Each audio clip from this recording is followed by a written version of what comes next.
Devemos de dar continuidade. Glória a Deus. Quero lembrar aos irmãos que nossos estudos, se você perdeu algum deles, estão todos eles disponibilizados no site escatologia.com.br. Então, é uma sequência. Eu perdi tal estudo, estão todos lá, tanto em PDF, ou seja, com as anotações de tudo que é projetado aqui, também as imagens, mas também os áudios e os vídeos desses estudos. E hoje, então, nós vamos dar continuidade e vamos falar na parte final do milênio. Nós dedicamos 3 domingos falando sobre milênio. Falamos, então, sobre os tipos de reino de Deus, os 3 aspectos do reino de Deus, o aspecto eterno, o aspecto espiritual presente e o aspecto terreno futuro. Depois falamos do tabernáculo caído de Davi, que será restaurado durante o milênio. Jesus, então, ali no trono de Davi, Jesus como descendente de Davi. Depois, no domingo passado, nós falamos sobre as características do milênio. E hoje, então, nós vamos falar sobre o final do milênio, como termina esse período. Então, nós vamos falar sobre a rebelião, o final do milênio, vamos falar sobre o juízo final e a segunda morte. Vamos falar, então, começar aqui, falando sobre o encerramento da dispensação do milênio. Pode voltar, por favor? Mais um slide, pode voltar mais um. Isso.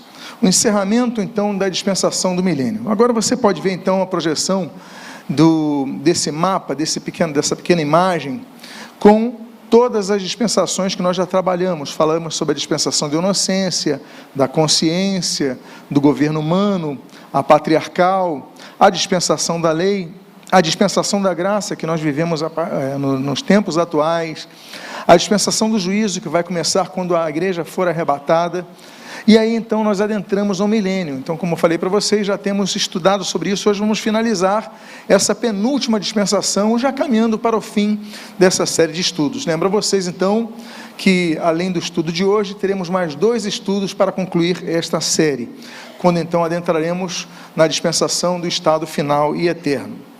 Pois bem, vamos falar então da rebelião final do milênio. Vai haver uma grande provação das gerações nascidas no milênio e a última rebelião.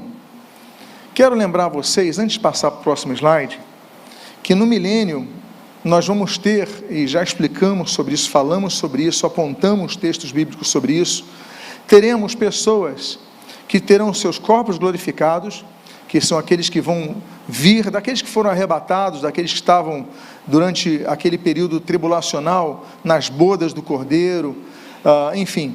Então estarão aqui habitando no milênio, juntamente com aqueles que adentraram no milênio quando da volta de Jesus. E além deles, nós teremos um terceiro tipo de pessoa que estará no milênio, que são os nascidos durante o milênio. Pois bem, então no final, agora sim, indo para o próximo slide, no final desse período milenial, a humanidade vai demonstrar, mais uma vez, que a sua natureza continua sendo corrupta, a sua natureza continua caída, mesmo os que nasceram, especialmente os que nasceram no milênio, assim como os que adentraram ao milênio. Quero lembrar que salvação não se herda biologicamente. A salvação é o recebimento, pela fé em Jesus Cristo, da graça salvadora de Deus. Então, assim que nós somos salvos. Então, ninguém é salvo geneticamente. Você pode ser salvo, mas Deus não tem netos, Deus tem filhos. Então, nós temos que entender isso. O segundo ponto é que será a última oportunidade que as gerações que nasceram durante o milênio e vão crescer com muitas vantagens. Olha só, não vão ter a influência de Satanás, que estará preso durante esse período, como já tratamos a respeito. Não terão governos corruptos, não terão problemas relacionados à natureza, a cataclismas, desastres climáticos. Dada a justiça do governo nesse período, nesse governo terreno que será administrado pelo Senhor Jesus, não haverá mazelas sociais, não teremos mazelas sociais. E além disso, todos terão o conhecimento de Deus, como nós já lemos a respeito. Mas apesar de tudo isso, entretanto, a humanidade vai demonstrar que a sua natureza continua caída e depravada. E assim como aconteceu, ainda que diferente no aspecto da herança da natureza caída, mas no Éden, Adão e Eva tinham todas as vantagens, e apesar disso, da presença de Deus, mas eles foram tentados e eles cederam. O primeiro pecado não foi a desobediência, foi a soberba de quererem ser iguais a Deus, não é isso? Então eles foram assoberbados no seu coração, os seus olhos vão se abrir, vocês serão como Deus, e aí desobedecem. Então, apesar de todas as vantagens que eles tinham no Éden, eles pecaram. Apesar de todas as vantagens que essa geração que vai adentrar sem o corpo corruptível para o milênio, e as gerações que vão nascer durante o milênio terão, apesar disso, eles falharão. E nesse período final do milênio, será mais uma vez a humanidade provada. Vocês lembram que nós colocamos as dispensações há poucos minutos aqui? Todas as dispensações, elas têm sinais, elas têm símbolos, mas elas também têm uma aprovação, tem um período probatório, e não será diferente durante o milênio. Ao final do milênio, então, todos os que forem nascidos durante esse período, os que adentrarem sem os seus corpos glorificados, eles serão tentados por Satanás. Por quê? Porque no final do milênio, Satanás será solto. Será solto por um período. A Bíblia não especifica quanto tempo Satanás ficará solto para tentar a humanidade. Volta a dizer sobre milênio. Há quem entenda que milênio, 1000 anos, será um período literal. Há quem entenda que será um período simbólico, milênio para Deus, como um dia como 1000 anos é como um dia, como disse Pedro, mas independentemente disso, sabemos que será um grande período de tempo, e parte desse período de tempo, então, Satanás será solto, e seduzirá as nações, e tentará a todos para uma rebelião final, contra o governo de Cristo em Jerusalém, o trono em Jerusalém. Vejamos o que diz Apocalipse, capítulo de número 20, versículo 3, versículo 7, versículo 9. Lançou num abismo, fechou, e pôs selo sobre ele, para que não mais enganasse as nações, até que se completarem os 1000 anos. Depois disso, é necessário que ele seja solto por um pouco de tempo. Então, depois dos 1000 anos, naquele período final, ele é solto, Satanás, depois de ficar 1000 anos no abismo. Continua o texto. Quando, porém, se completar os 1000 anos, Satanás será solto da sua prisão e sairá para enganar as nações que estão nos 4 cantos da terra, Gog e Magog, a fim de reuni-las para a batalha. O número dessas é como a areia do mar. Marcharam, então, pela superfície da terra e cercaram o acampamento dos santos e a cidade amada, referindo-se a Jerusalém.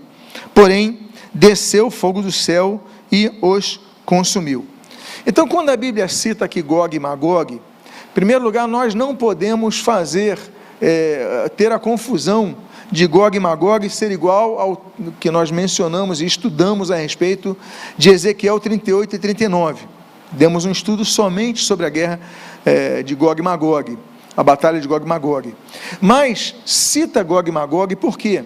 Porque assim como aconteceu com aquela batalha, o final dessa batalha de rebelião será igual, por uma intervenção divina, será rápida, igualmente rápida, como no caso de Gog e Magog. Agora, vamos falar então sobre essa prisão de Satanás durante 1000 anos, e a condenação definitiva dele. Após a sua derrota, no final do milênio, no final do período do governo terreno de Cristo na terra, no final desse período de justiça, de paz, haverá essa rebelião, quando Satanás será solto, ele seduzirá pessoas, ele seduzirá nações, pessoas de todos os povos, e aí será o seu fim, como nós lemos ali. Mas ele dessa vez não vai ser lançado para um destino temporário, como é um abismo. Vamos falar sobre isso domingo que vem. Aliás, domingo que vem, nós vamos tirar uma dúvida de muitos irmãos, porque nós vamos falar do céu e vamos falar do inferno. Mas o inferno não é apenas um local, são 4 lugares diferentes. É que a Bíblia traduz inferno, como do latim, por exemplo, infernos, mundo inferior. mas são 4 lugares diferentes. Bom, Satanás estava num deles, o abismo, estava preso por 1000 anos ali. Depois ele será solto e será lançado em outro tipo de inferno, que nós vamos ler a seguir nesse texto de Apocalipse, capítulo 20, versículo 10. A Bíblia diz: o diabo que os tinha enganado foi lançado no lago de fogo e enxofre, onde já se encontram a besta e o falso profeta, e serão atormentados de dia e de noite para todo o sempre. Então, a parte final da rebelião, ela se completa, ela se finaliza, quando Satanás, então, que estava preso no abismo por esse período milenial, ele é solto, rebela a humanidade contra Cristo, e aí, novamente, é preso, só que é lançado para um outro local, um outro tipo de inferno, que é o lago de fogo e enxofre. E aí, diz a palavra de Deus, ele vai ficar para todo sempre. Não mais falaremos sobre a obra do diabo, cessou. Não mais falaremos sobre a atuação do diabo, cessou. Esse é o destino final dele. E aí, então, nós vamos à transição. Um pequeno mapinha que você pode ver desse período transicional, que nós falamos hoje. Falamos do final do milênio e vamos ficar agora nesse período transacional entre as 2 últimas dispensações, a dispensação do milênio e a dispensação do estado final e eterno. Para isso, então, vamos falar sobre a segunda ressurreição e a segunda morte consequente ao juízo final. Vamos lá. Pode avançar, por favor. Pode avançar, mais uma vez. Esse mapa é um mapa bem completo sobre os 4 julgamentos finais, sendo que um deles será para os que não vão herdar a salvação.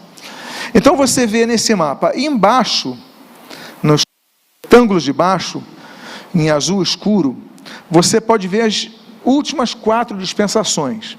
Você vê a dispensação da igreja, que é a dispensação que nós estamos vivendo hoje. Aí você lê ali, entre o azul claro e o azul escuro, está escrito a primeira fase da volta de Jesus, que é o arrebatamento da igreja.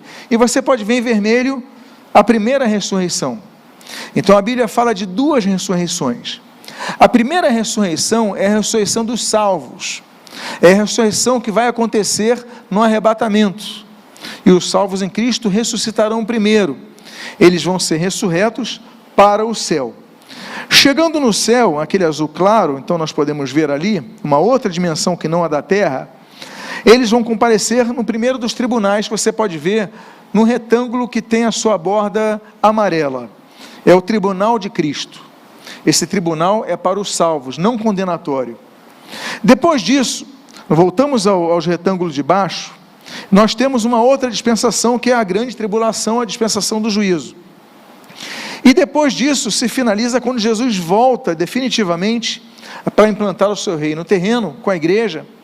E quando ele volta, subimos aqui ao retângulo azul claro, e vemos 2 situações. A primeira, o juízo das nações, já estudamos a respeito. O segundo, a prisão de Satanás, que mencionamos hoje. Depois disso, nós então temos aquela prisão de Satanás temporária. Depois disso, nós temos a dispensação do milênio, sobre a qual nós temos tratado. Volto à parte inferior desse mapa, quando temos ali o reino de paz e a rebelião final. Depois da rebelião final, aí nós temos a segunda ressurreição. Aí você pode ver que em cima nós teremos o juízo final, que é chamado o tribunal do grande trono branco, e o juízo final de Satanás e dos seus anjos. E depois nós adentraremos, daqui a 2 domingos, finalizaremos nosso estudo com a dispensação do estado final e eterno.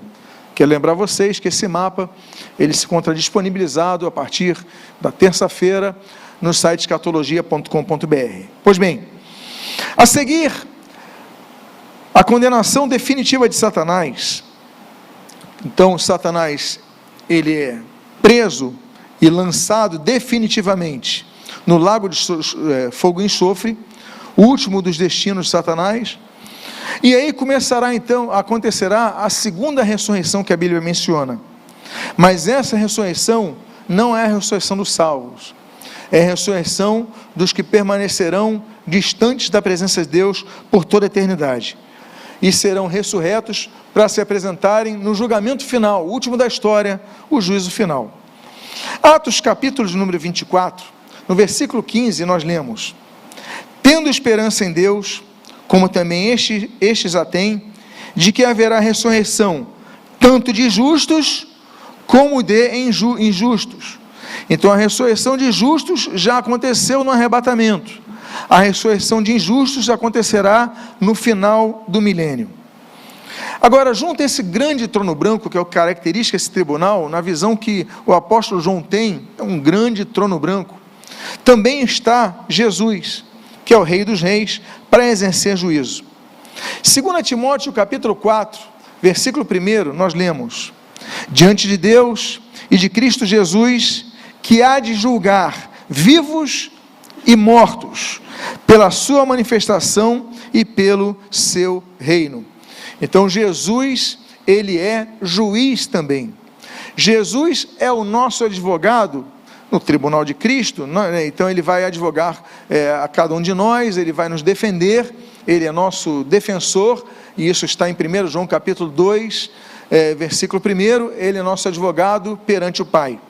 Agora, nesse momento, nesse grande tribunal, no juízo final, tribunal do grande trono branco, todo joelho vai se cumprir a profecia, de que todo joelho vai se prostrar diante do Senhor Jesus. A Bíblia diz em Filipenses capítulo 2, versículo 10, para que ao nome de Jesus se dobre todo o joelho, nos céus, na terra, debaixo da terra, e toda língua confesse que Jesus Cristo é Senhor, para a glória de Deus Pai. Então, nesse juízo final, todos vão dobrar os seus joelhos. A igreja salva vai dobrar os seus joelhos perante o Senhor Jesus. E as pessoas que não serão salvas vão dobrar os seus joelhos perante o Senhor Jesus, porque Ele é o Rei dos Reis e Ele é o Senhor dos Senhores. Agora, o termo que nós usamos, por que o juízo final é chamado de o tribunal do grande trono branco? É a característica desse trono. Vejamos o que diz Apocalipse, voltando ao Apocalipse 20, e lendo versículos 5, 11, 12 e 13, nós lemos o seguinte: os restantes dos mortos não reviveram até que se completassem os 1000 anos. Vi um grande trono branco, então olha a característica, vi um grande trono branco, e aquele que está sentado nele. A terra e o céu fugiram da presença dele, e não se achou lugar para eles. Vi também os mortos, os grandes e os pequenos, que estavam em pé diante do trono. Então está falando daqueles ressurretos da segunda ressurreição. Então foram abertos livros. Ainda outro livro, o livro da vida, foi aberto, e os mortos foram julgados, segundo as suas obras, conforme o que estava escrito nos livros. O mar entregou os mortos que nele estavam, a morte e o inferno entregaram os mortos que neles havia, e foram julgados um por um, segundo as suas obras. Então quero lembrar para vocês, que essa segunda ressurreição, se a primeira ressurreição é a ressurreição para a vida, o Senhor Jesus chama a segunda ressurreição de ressurreição para o juízo. Veja o que o Senhor Jesus diz em João capítulo número 5, versículos 28 e 29. Não fiquem maravilhados com isso, porque vem a hora em que todos os que se acham nos túmulos ouvirão a voz dele e sairão. Os que tiverem feito bem, para a ressurreição da vida, e os que tiverem praticado mal, para a ressurreição do juízo. E aí, qual é a base desse juízo? Todas as obras, boas e más, vão ser apresentadas como base do juízo. Eclesiastes capítulo 12, versículo 14 diz: porque Deus há de trazer a juízo todas as obras, até as que estão escondidas, quer sejam boas, quer sejam más. E aí então, sobre as bases desse juízo, as nossas obras, e nesse caso do juízo, as obras dos que não forem salvos, serão apresentadas. A Bíblia traz várias listagens, em vários momentos, sobre as obras más. Agora, nós podemos resumir em duas grandes bases de condenação. A primeira base é aqueles que não creram em Jesus como seu Senhor e Salvador. O Senhor Jesus Cristo diz, em João capítulo número 3, versículos 17 e 19, porque nós lemos, todo mundo sabe de cor, João 3,16. Mas eu vou ler os três versículos seguintes, o 17, o 18 e o 19, diz assim: porque Deus enviou o seu Filho ao mundo, não para que condenasse o mundo, mas para que o mundo fosse salvo por ele. Quem crê não é condenado, mas, o que o Senhor Jesus continua dizendo? O que não crê, o que acontece? Já está condenado. Ele não vai ser condenado, já é o estado natural do ser humano estar condenado. Então, o que não crê, já está condenado. Por isso que crer, a fé em Jesus Cristo é o que nós precisamos nos agarrar, porque quem não crê já está condenado, porque não crê no nome do unigênito Filho de Deus. E a condenação é esta: a luz veio ao mundo para os homens, mas os homens amaram mais as trevas do que a luz, porque as suas obras eram mais. Então, primeira base dessas duas que resumem todas as listagens bíblicas é que não creem no Senhor Jesus Cristo. E segunda, não se arrependem de seus pecados, é a segunda base. Veja o que diz Atos capítulo 3, versículos 19 a 21. Portanto, arrependam-se e se convertam, para que sejam cancelados os seus pecados, a fim de que, na presença do Senhor, venham tempos de refrigério, e que Ele envie o Cristo, que já foi designado para vocês, a saber, Jesus, ao qual é necessário que o céu receba, até os tempos da restauração, de todas as coisas que Deus falou por boca dos seus santos profetas, desde a antiguidade. Então, vai lembrar que uma pessoa que não tenha recebido o misericordioso perdão divino através de Cristo, ela permanece debaixo da condenação. Romanos, capítulo 3, versículo 23 e versículo 24, diz assim: pois todos pecaram e carecem da glória de Deus, sendo justificados gratuitamente por sua graça, mediante a redenção que há em Cristo Jesus. Então, todos pecaram, todos, e carecem da glória de Deus. Agora, nós somos justificados como? Mediante a redenção que há em Cristo Jesus. Então, somente os que estiverem em Cristo é que não serão condenados. Romanos capítulo 8, versículo 1 diz: agora, pois, não existe mais nenhuma condenação para os que estão em Cristo Jesus. Então, só não serão condenados os que estiverem em Cristo Jesus. Consequentemente, serão os que vencerem, que perseverarem na salvação da graça, obtida pela fé em Cristo, que serão arrolados para a eternidade. Eu cito 3 textos aqui, que falam sobre isso. Apocalipse capítulo 20, versículo 15 é o primeiro, que diz assim: e se alguém não foi achado inscrito no livro da vida, esse foi lançado no lago de fogo.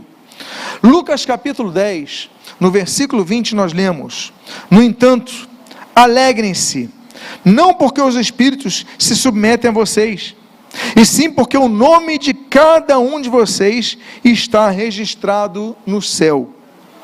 E o terceiro grupo de versículos que eu gostaria de citar é o de Apocalipse 21, capítulo 2, versículo 11 e capítulo 3, versículo 5. Os versículos dizem assim: quem tem ouvidos, ouça o que o Espírito diz às igrejas. O vencedor, de modo nenhum sofrerá o dano da segunda morte. O vencedor será assim vestido de branco, e de modo nenhum apagarei o seu nome do livro da vida.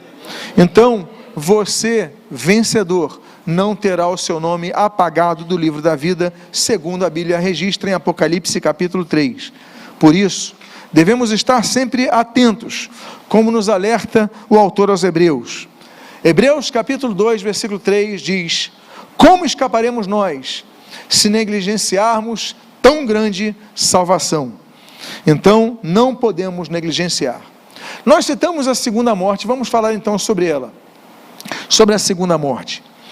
A Bíblia diz, eu volto ao texto de Apocalipse 2, versículo 11, e a Bíblia registra assim: quem tem ouvidos, ouça o que o Espírito diz às igrejas. O vencedor, de modo nenhum sofrerá o dano da segunda morte.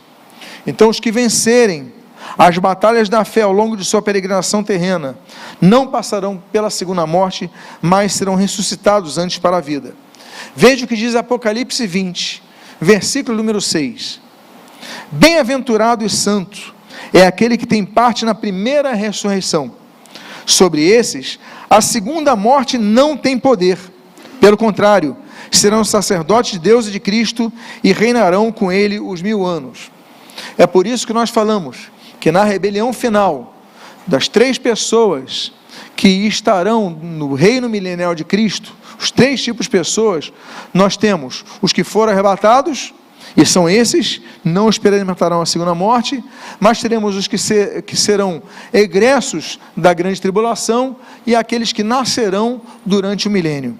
Então esses primeiros, eu vou reler esse versículo, bem-aventurado e santo é aquele que tem parte na primeira ressurreição. Sobre esses, a segunda morte não tem poder. Então, meus amados, diferentemente da primeira ressurreição, a segunda ressurreição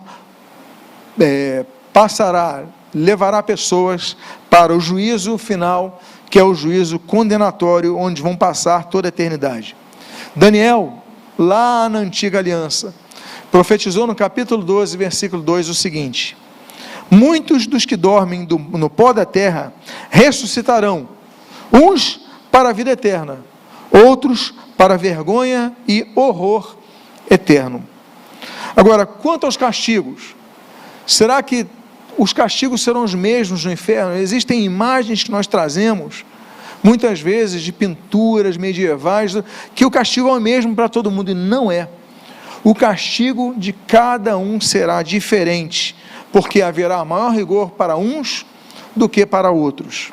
Então as pessoas falam assim: não existe diferença de pecadinho e pecadão. No céu, no futuro, no porvir, na condenação eterna, haverá sim. Vejam que diz 3 textos. O primeiro deles está em Hebreus, capítulo 2, versículo 2, que diz assim: toda transgressão e desobediência recebeu a justa retribuição. Então a retribuição será justa, conforme a transgressão. O Senhor Jesus diz em Mateus capítulo 11, do versículo 21 ao 24, o seguinte: ai de você, Corazim, e são cidades, Corazim e Betsaida, ai de você, Betsaida, porque se na cidade de Tiro e na cidade de Sidom, se tivessem operado os milagres que foram feitos em vocês, há muito que elas teriam se arrependido com pano de saco e cinza.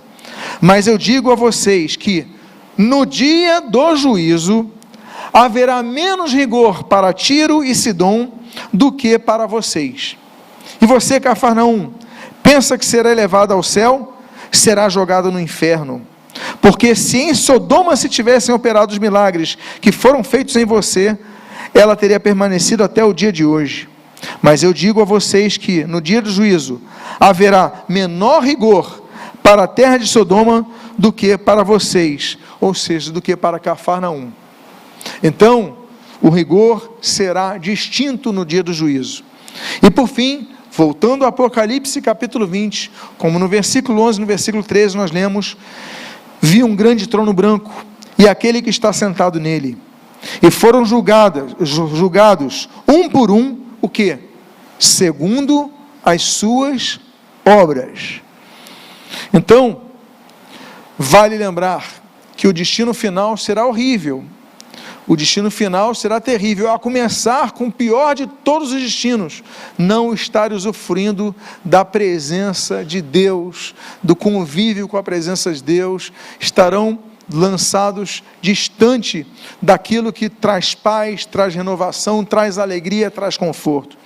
Agora, além disso, terão a companhia de Satanás e das legiões de demônios que os têm seguido ao longo da vida. O Senhor Jesus diz em Mateus capítulo 25, no versículo 41, então o rei dirá também aos que estiverem à sua esquerda: afastem-se de mim, malditos, para o fogo eterno, preparado para quem? Para o diabo e seus anjos. Então as pessoas que serão julgadas, já estão condenadas e terão essa condenação efetivada, elas serão lançadas, vou repetir, para o fogo eterno, preparado para o diabo e seus anjos. Ou seja, no mesmo local que o diabo foi lançado, eles estarão lançados. Então o sofrimento será terrível e perpétuo ali. E ali vai se cumprir uma profecia da parábola da rede, que é uma parábola messiânica. Aliás, o capítulo 13 de Marcos é um capítulo escatológico, a parábola é escatológica e o capítulo de Marcos 13 é escatológico. Veja o que diz os versículos 47 e 50 desse capítulo. O reino dos céus é ainda semelhante a uma rede que foi lançada ao mar e apanhou peixes de toda espécie. E, quando já estava cheia, os pescadores a arrastaram para a praia e, assentados, escolheram os bons para o cesto e jogaram fora os ruins. Assim será no fim dos tempos.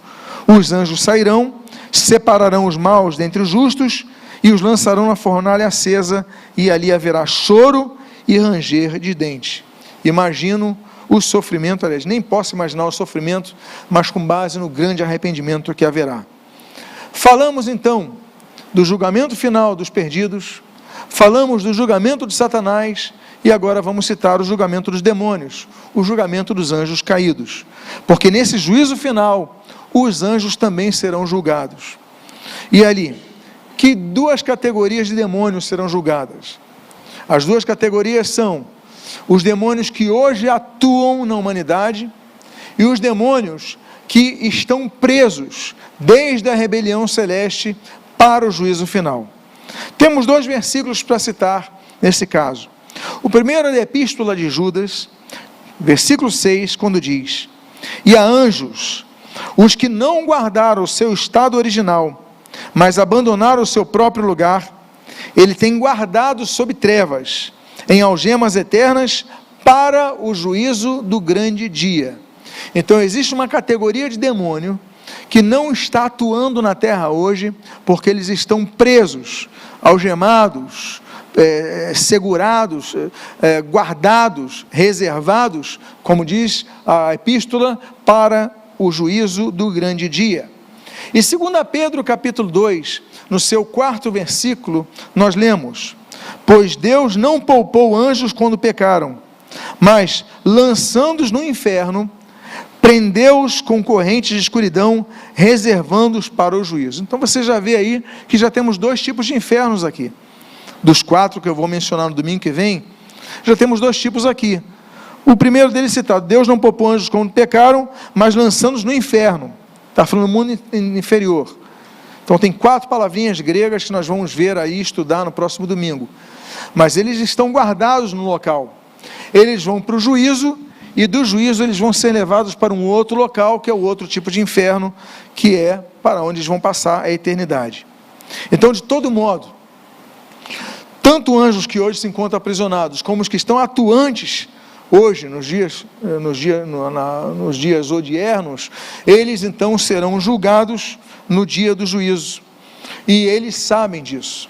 Os demônios que hoje atuam na terra sabem que eles estão reservados para um dia de juízo, como por exemplo, os que possuíram o gadareno falaram para Jesus. Lembram-se do que eles falaram? Mateus capítulo 8, versículo 28 a 29 diz: quando Jesus chegou à outra margem, a terra dos gadarenos, 2 endemoniados foram ao seu encontro, saindo dentre os túmulos. Eles eram tão furiosos que ninguém podia passar por aquele caminho. E eis que gritaram: o que você tem conosco, Filho de Deus? Você veio aqui nos atormentar antes do tempo? Ou seja, os demônios na época de Jesus já sabiam que teriam um tempo que eles seriam atormentados. Eles hoje estão atuando, mas um dia virá tormento para eles, como eles disseram a Jesus: vieste nos atormentar antes do tempo, porque eles sabem que Jesus os condenará. Então, aquele não era o caso da condenação ao destino final deles, era o caso da libertação demoníaca. E ao término dos julgamentos, finalizamos os julgamentos. Ao término dos julgamentos de Satanás e seus anjos, a dispensação do milênio vai finalizar, sendo simbolizada pela entrega do reino de Cristo ao Pai. O reino terreno, Jesus governou, ele vai finalizar quando ele vai então apresentar olha, aqui foi concluída a profecia, aqui foi concluída a palavra profética a respeito desse tempo. Então, concluídos os juízos, se encerrará aquela última fase do período milenial, quando o reino terreno será entregue a Deus Pai. Veja o que diz 1 Coríntios, capítulo número 15, versículos 24 a 26. E então virá o fim, quando ele entregar o reino ao Deus e Pai, quando houver destruído todo o principado, bem como toda a potestade e poder, que nós falamos do julgamento dos anjos, porque é necessário que ele reine, até que tenha posto todos os inimigos debaixo de seus pés. Volta a dizer, então ele vai reinar no milênio, terrenamente, vem o juízo, ele julga principado, potestade, então, porque é necessário que ele reine até que tenha posto todos os inimigos debaixo de seus pés, e o último inimigo a ser destruído é a morte. Então, quando finaliza o milênio, Jesus, ao juízo final dos perdidos, ao juízo final dos anjos, Satanás, então entregue o reino a Deus Pai, e aí então nós vemos que vai ser finalizado o último inimigo. E qual é o último inimigo? É a morte. No próximo estudo, no próximo domingo, nós vamos para nosso penúltimo estudo dessa série, quando nós vamos falar sobre céu e inferno, os destinos eternos.